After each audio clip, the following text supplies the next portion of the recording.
They laughed when the bride arrived with no shoes, until the mountain man carried her inside. Colorado Territory, a wind-battered town in the Rocky Mountains. Autumn, 1872. Dust swirled around the wooden chapel like a ghost refusing to settle. The old building groaned under the sharp breath of the mountain wind. Its steeple bent slightly eastward, as if it too did not care much for the ceremony about to unfold within.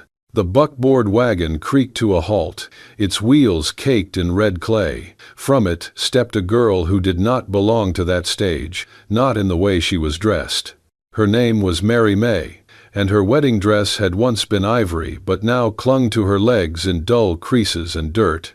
There were no pearls at her throat, no veil, no satin gloves, and no shoes.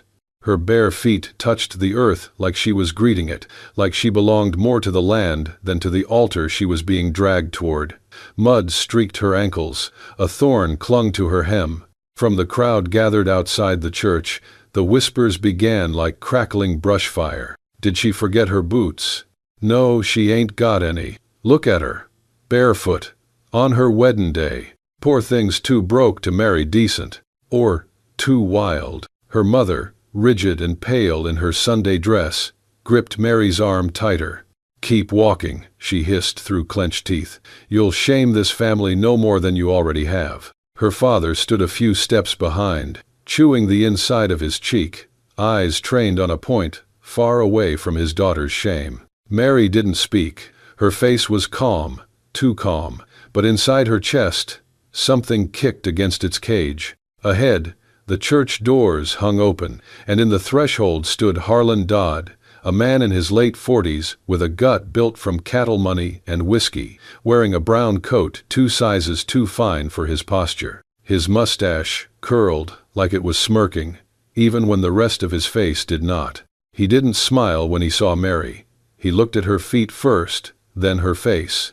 Then he turned to the preacher with a small shake of the head, as if apologizing for the quality of his purchase. Mary paused at the bottom step. The wind tugged her skirt. "Keep going," her mother snapped again, under her breath.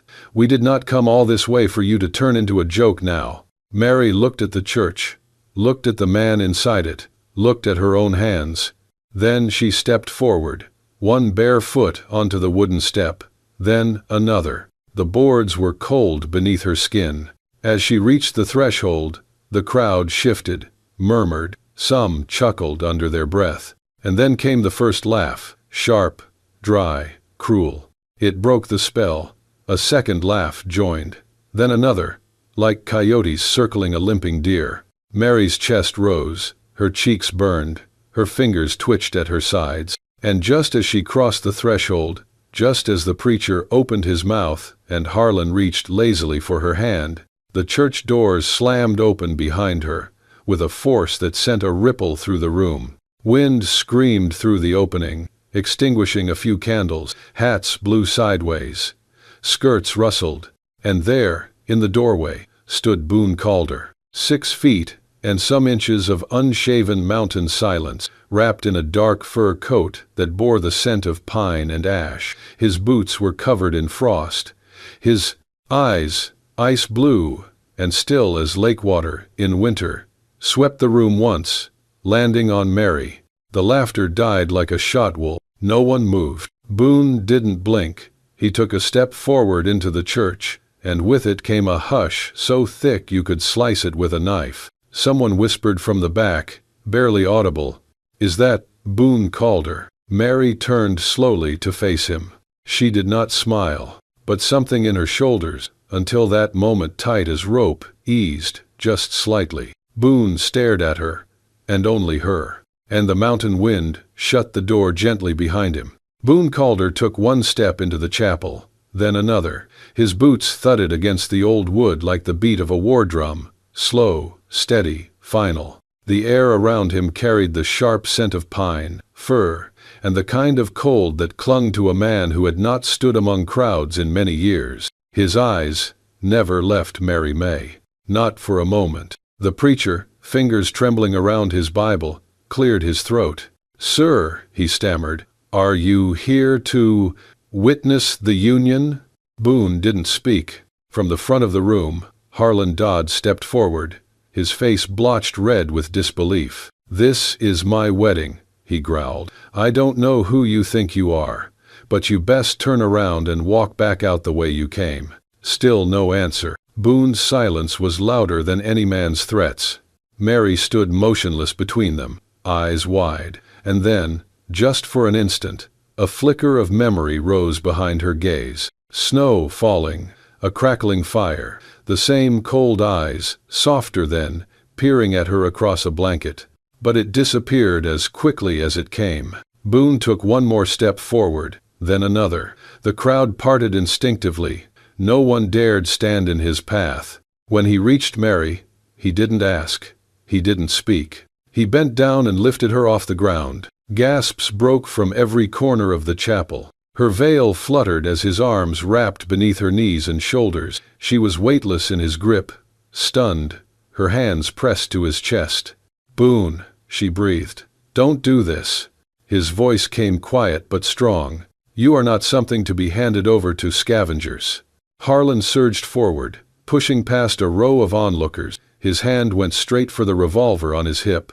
"You son of a—" Boone turned toward him. No sudden movement, just a slow, deliberate shift. But his eyes, those pale, frozen eyes, locked onto Harlan's and held him there. Harlan's fingers froze above the gun. Boone didn't need a weapon. He was the weapon. The tension in the room twisted tighter than a drawn bowstring. And then, a whisper, barely audible, from the back pew. "Boone Calder," an old woman said, voice thin with awe. "That's him. Lives alone in the high ridge. Hasn't come down in 10 years. Someone else murmured, "They say he killed a bear once. Bare hands." Never said a word about it. The crowd, once smug and judgmental, now stood still as fence posts, eyes darting from Boone to Mary, to the useless preacher. Mary looked up at Boone. She should have felt fear, but she didn't. Only warmth, and a strange, aching calm. Boone turned away from the altar, from the preacher, from Harlan's stunned silence and the weight of the town's eyes. He walked toward the chapel doors, with Mary in his arms. No one dared stop him. At the threshold, wind pressed in once more, whistling through the open doors. He stepped outside, and behind him, no one laughed. Boone Calder swung her up onto the saddle like she weighed no more than a bag of pine shavings. The leather creaked beneath her as she steadied herself, fingers gripping the worn horn of the saddle. Her heart was still galloping in her chest, louder than the wind in her ears. The crowd behind them had vanished into the darkness. The chapel lights faded behind the trees as Boone mounted the horse behind her. He gave no call, no whip of the reins, just a soft click of the tongue, and the horse began to move. Mary's breath fogged in the cold air. She looked straight ahead, the forest swallowing them tree by tree. Branches reached like fingers across their path. Dried leaves crunched beneath the hooves. "Finally," she asked, her voice trembling, "why did you do that?" Boone's voice came from behind her, close and steady. "Were you planning to spend the rest of your life in a cage?" She didn't answer, but her throat tightened, and her hands gripped the saddle tighter. They rode deeper into the woods. No moon, only the stars above, distant, indifferent witnesses. The only sounds were the wind threading through pine, the snort of the horse, and the rhythm of hooves striking frozen earth. Mary closed her eyes and remembered. The parlor lesson, the stiff corsets, the way her mother slapped her wrist for stitching imperfectly. The books taken away from her when they were not ladylike. The boy she once loved, John Teller, the son of a farrier, sent away with a threat the moment her father found out. She had been taught to smile, to sit, to serve, but never to want. The silence between her and Boone was not comfortable. It was charged, heavy with what was not said. He didn't touch her, didn't look at her the way men usually did, but there was a tension in his stillness, a watchfulness, as if he were always one breath from turning into something feral. Like a wolf raised too long in solitude. Hours passed. The cold deepened. At last, Boone slowed the horse near a bend in a creek. The water was half frozen, edges crusted with ice. He dismounted without a word, then helped her down. Mary's legs wobbled. Her bare feet were numb. Boone offered her his coat. She hesitated, then took it. He moved with quiet precision, gathering branches, striking flint, building a fire. She sat across from him, hugging her knees beneath the coat. The flames licked upward, casting flickers of gold on his face. He said nothing. She stared into the fire, her thoughts loud, her chest louder. Then, while Boone's back was turned, she ran. She didn't know where she was going, just away, anywhere but here. But after 3 steps, snap! Pain shot up her right leg like lightning. She collapsed with a cry, her foot caught in a crude metal snare hidden beneath the leaves. Boone was beside her in seconds. His knife was out, slicing through the trap before she could scream again. He picked her up, cradling her to his chest as if she were fragile glass, and carried her back to the fire. She thrashed weakly. "Why do you care?" His jaw clenched, his eyes burned, but not with anger. "Because," he said, kneeling beside her, "you were the only thing that ever made me feel human again." His voice cracked, not loudly, not dramatically, but just enough to shatter the silence between them. Mary's breath hitched. She looked at him, truly looked, and, for the first time, realized she knew nothing about the man who had just saved her. Again. And she couldn't look away. The cabin was nestled in a grove of spruce, half swallowed by brush and shadow, invisible unless you knew exactly where to look. It leaned a little to the left but stood firm, built by hand, not for comfort, but for survival. Inside, the scent of pine smoke, iron from the fire grate, and a faint touch of roasted meat hung in the air. A pot simmered slowly above the flames. Somewhere outside, a stream murmured under the ice. Mary sat on a cot made of thick wool and elk hide, her legs stretched out in front of her. The trap had torn the skin, but Boone had wrapped the wound with steady hands and clean linen. He hadn't spoken much since. Now he crouched near the fire, stirring the pot with the back end of a hunting knife. His coat was tossed over a chair. His shirt sleeves were rolled up, revealing scarred forearms browned by weather and time. He glanced at her foot again. "It'll bruise, maybe swell, but it ain't broken." She nodded stiffly. "Thank you." He didn't answer. Instead, he moved to the corner, picked up her torn dress, mud-streaked and bloodied at the hem, and began to stitch it back together with a coarse needle and sinew. Mary watched him, carefully. He did not leer at her, did not gawk. He worked with focus, the same way he handled wood or meat or iron, as if fixing her dress was just part of fixing the world. Her suspicion faded just slightly. Still, she didn't relax. Not fully. When the food was done, he spooned some into a tin bowl and placed it near her, then tossed a small pouch of dried berries and nuts beside it. "Eat," he said. She took the bowl, tasted the stew.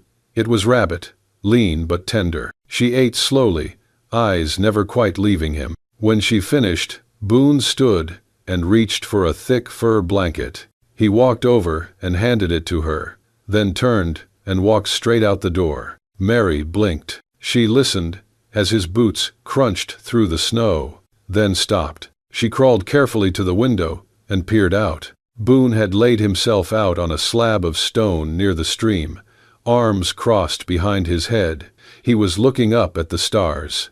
The blanket in her lap was warm. She curled up on the cot. But sleep didn't come. Her eyes drifted around the cabin. Everything was neat, strangely so. Tools hung in perfect order on the walls. The firewood stack was cut even. The table had one chair and one place setting. Then, something caught her eye. A sketch, pinned to a wooden beam above a small writing table. Charcoal on parchment, faint, rough. But the shape, the posture, the eyes. It was her. Mary rose slowly and limped over. Her heart thudded. The drawing showed a woman curled in a blanket, asleep, her hair tangled, her brow furrowed. She recognized that moment. It was the night she nearly froze to death. Her hand trembled as she reached for the edge of the table. There, half open, was a small wooden chest. She lifted the lid. and stopped breathing. Inside was a folded piece of cloth, a scarf, once red, now dulled with age, edges frayed. Her mother's scarf, the same one she had wrapped around her neck during that storm, the one she had lost, the one she hadn't seen in over a year. Mary stood frozen. The fire cracked behind her. The wind whispered beneath the door. She closed the lid gently, backed away, sat on the edge of the bed. Her throat tightened, her eyes burned. Everything she had believed about Boone, about the man who stormed her wedding and stole her from disgrace, shifted. He had not just taken her. He had saved her once before, and she had forgotten him. Mary's fingers trembled as she held the scarf. It was her mother's wool, once a deep crimson, now dulled and weathered. Her initials, M.M., were still barely visible in the corner, stitched by hand when she was a child. She hadn't seen it in over a year. Not since. She closed her eyes, and the memory came flooding back. 1 year earlier, winter, 1871. The snowstorm had come fast, mean, and blinding. The wind screamed through the trees as Mary staggered deeper into the forest, clutching a small satchel of herbs she had gathered from the low thicket. Her mother had taken sick, coughing blood into the sheets, and the apothecary had closed early, so Mary had gone alone. A patch of ice, hidden beneath the powder, sent her sprawling.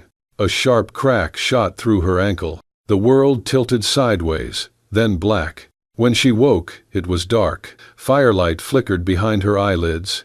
She was warm, too warm for snow. She opened her eyes and saw wood beams, a roaring hearth, and shadows moving softly across a small cabin. And him. Boone Calder sat near the fire, sharpening a blade. His coat was slung over the chair.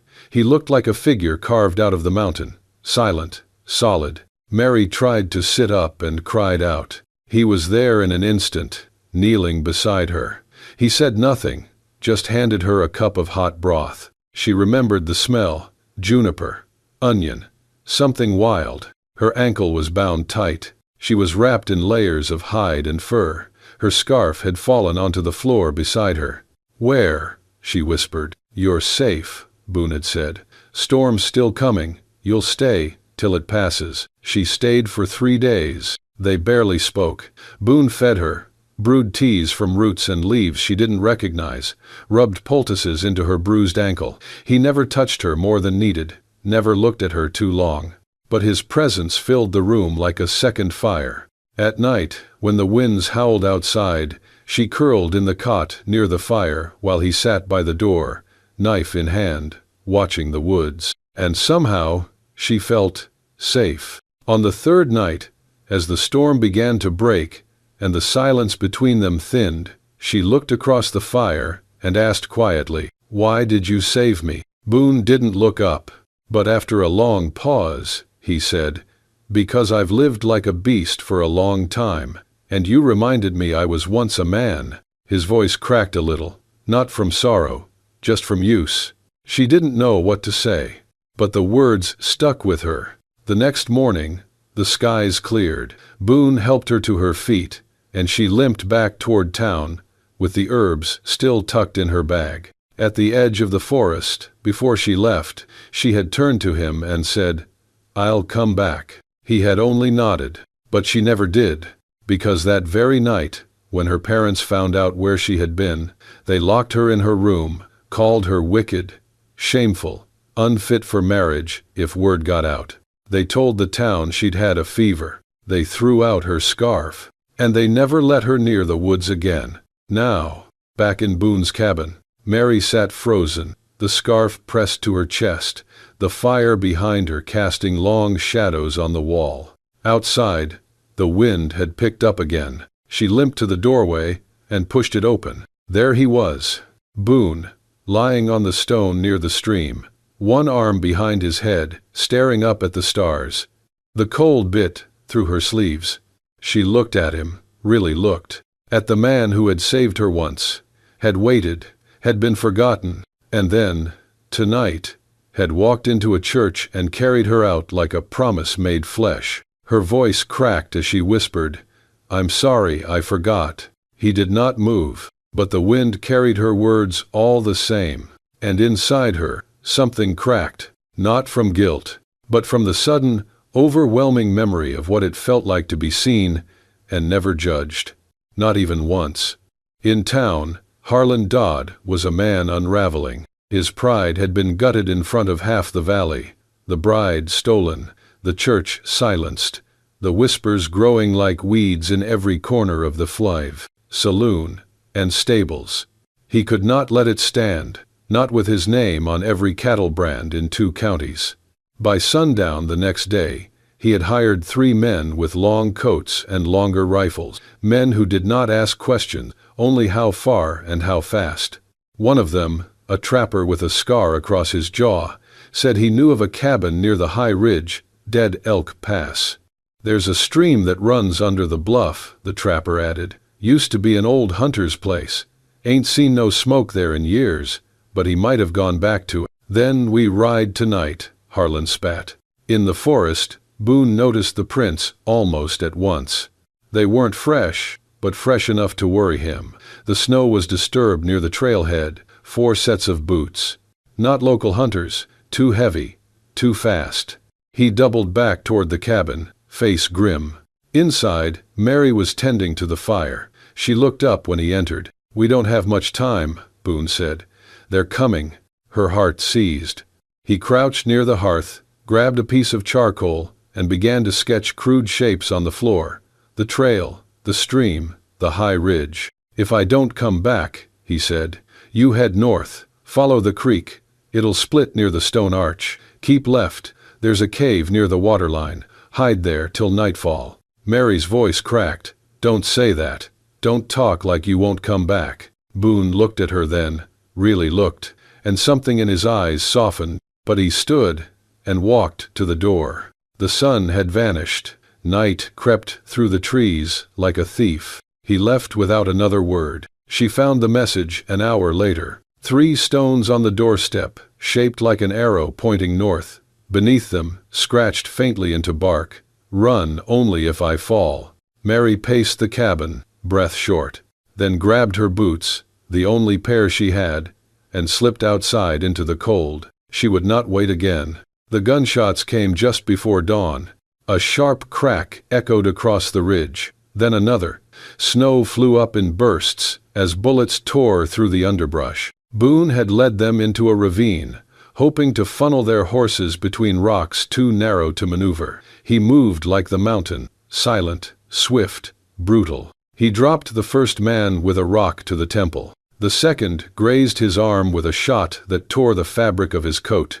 Then Harlan appeared, his face red, eyes wild, teeth clenched in fury. "You think you can take what's mine?" he shouted, raising the rifle. Boone didn't reply. The shot fired. Boone spun, the bullet grazing his shoulder. He stumbled back. And then Mary appeared from the trees. "Boone." He turned just as a second gunman aimed for her. Boone lunged forward, knocking her to the ground. The second shot rang out. This time, it hit. His body jerked as the bullet buried itself in his upper shoulder. Mary screamed. Snow swallowed them as they tumbled behind a boulder. Boone grunted, blood soaking through the side of his coat. "Stay down," he rasped. Mary's hands were already moving. She tore strips from her dress, pressed them to the wound. Her fingers shook, but her mind was clear. She had seen this before, on animals, on her brother's leg during a plow accident. "Stop the bleeding. Keep him warm." "You saved me again," she whispered, tightening the knot. "Now it's my turn." Gunfire echoed in the distance as the hired men scattered, realizing the trap had turned. Mary helped Boone to his feet. He leaned heavily on her, but his legs held. They slipped into a narrow gorge just beyond the ravine, the walls high and jagged, snow falling like ash. When they finally collapsed beside a frozen log, the forest was quiet. Mary pulled him close, arms wrapped around his chest, her breath warm against his neck. Boone's breathing slowed, his eyes fluttered shut. Mary leaned in, her lips near his ear. "This time," she whispered, voice steady, "I won't leave you." The fire burned low in the hearth, casting flickers of orange across the cabin walls. Outside, The wind had quieted, but the chill remained, seeping in through the gaps in the wooden slats. Boone lay still on the cot, pale, sweat dotting his brow, his chest rising in shallow, uneven breaths. Mary worked beside him, her sleeves rolled to the elbow, her hands trembling but steady in their task. She boiled a mix of roots and dried herbs in a pot over the fire, the broth thick and bitter-smelling. Beside her, a strip of linen soaked red in a bowl of cold water. She had already cleaned the wound, stitched it shut with needle and thread pulled from the emergency kit beneath the shelf. She had never done that before, not on a man, but her fingers had remembered things the heart could not forget. She changed the bandage gently, pressed the poultice against the angry flesh, then sat back, breath hitching. Boone did not wake. She turned to the small wooden chest under his worktable. Inside, she found it again. The sketch, her sleeping, face soft in firelight, her scarf, folded carefully, edges worn, and a slip of parchment, smudged and creased, with words scratched in a shaky hand. She said she'd come back. Mary pressed the note to her chest. She remembered the house back in town, the polished floorboards, the heavy curtains, her mother's cold eyes, her father's silence. She remembered the laughter at the church, the way her bare feet touched the aisle, the heat of shame, and then Boone's arms. And here he was now, wounded, still, silent, but not gone. She sat beside him, wiping his forehead with a damp cloth. The hours passed. Just before dawn, he stirred. His eyes fluttered open, focused on her. He blinked, tried to sit up, failed. "Easy," she whispered. He swallowed, voice hoarse. "You stayed." "I did." "If you want to leave," he rasped, "I will not stop you. Not this time." Mary looked at him for a long moment. Then she reached out and placed her hand gently over his chest, just above the fresh stitches. "No," she said. "I left you once. I won't make that mistake again." His eyes didn't shine. They never did. But something softened in them. He reached slowly into the satchel near his bedroll and pulled out a small, smooth object. A stone. It was heart-shaped, worn down by time and thumbprints, edges polished to a gentle sheen. "I found this," he said, "the day you left, the day the snow cleared. Thought it might be yours." He turned it in his hand. "I kept it. Figured it could hold the place of a promise." Mary took it from him, her fingers closing around its warmth. Tears slid down her cheeks. "Then let me keep it now," she said, voice breaking, "because I've come back, and this time I'm staying." 1 year had passed. The town hadn't changed much. The same dust in the street, the same crooked signs over the shops, the same church, still leaning to the east. But something in the air had shifted. Boone and Mary walked side by side down the center of Main Street. She wore a plain linen dress, the hem brushing against her bare ankles. Her feet, as ever, were unshod. Her hair was braided neatly down her back. Boone towered next to her, quiet as ever, his shadow long in the morning sun. People turned as they passed. Some paused in their chores. Some lowered their voices. But no one laughed. A few men touched their hats. One older woman gave a soft, reverent nod. A little girl clutched her mother's hand and whispered, "Mama, she looks like a forest princess." Her mother smiled, but said nothing. Harlan Dodd was gone. He'd left town after the scandal, after the wedding that never was. After it came out he'd tried to shoot a man in cold blood. Some said he ran to Arizona. Others said he drank himself off the trail. No one missed him. Mary's parents lived quieter now. Their name no longer opened doors. Truth had a way of surfacing in a town that small. Boone and Mary stopped at the land office. Paperwork in hand, the clerk didn't ask questions. He stamped the claim and slid it back across the desk. "Dead Elk Ridge is all yours," he said. "Good luck up there." Boone nodded. They didn't linger. Instead, they walked to the edge of town, to the church. It stood silent, unused for nearly a year, dust on the pews, cobwebs in the corners, but the altar still stood, and the stained glass caught the light just the same. Boone pushed the door open, and Mary stepped inside, cradling a small bundle in her arms. Their daughter. The infant stirred, but did not cry. A new preacher stood waiting, a young man from the valley, hands folded in quiet reverence. Boone and Mary said nothing as they approached the altar. Mary knelt and gently placed the child on the stone steps, the very ones where she had once stood, barefoot, humiliated, mocked by the same town that now watched from windows with quiet awe. The baby cooed. Mary looked down at her. Her voice, soft but strong, filled the space that had once held judgment. Once, a girl walked here barefoot and was laughed at, scorned, shamed. But today, she smiled through tears. Today, her daughter begins from that same stone, not in shame, but in freedom. The preacher nodded and began the prayer. Boone stood behind them, silent, one hand resting on Mary's shoulder. Snow began to fall outside.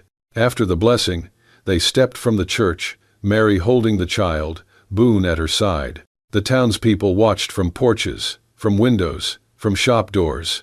No one laughed. Not this time. Just eyes that followed them quietly, and hearts that, for reasons they couldn't quite name, stood still in reverent silence. And so, from barefoot shame to a chapel reborn, Mary and Boone carved out a life that defied every whisper, every rule, every chain. Love is not always loud. Sometimes, it's the quiet hand that lifts you from the snow, the silent promise kept in a cabin drawer, the step taken barefoot, but unafraid. If this story touched your heart, go ahead and hit that hype button and subscribe to Wild West Love Stories. We bring you unforgettable tales of passion, courage, and love that conquered the untamed American frontier. Turn on the bell so you never miss a moment where bullets missed, but hearts didn't. Until next time, ride steady and love wilder.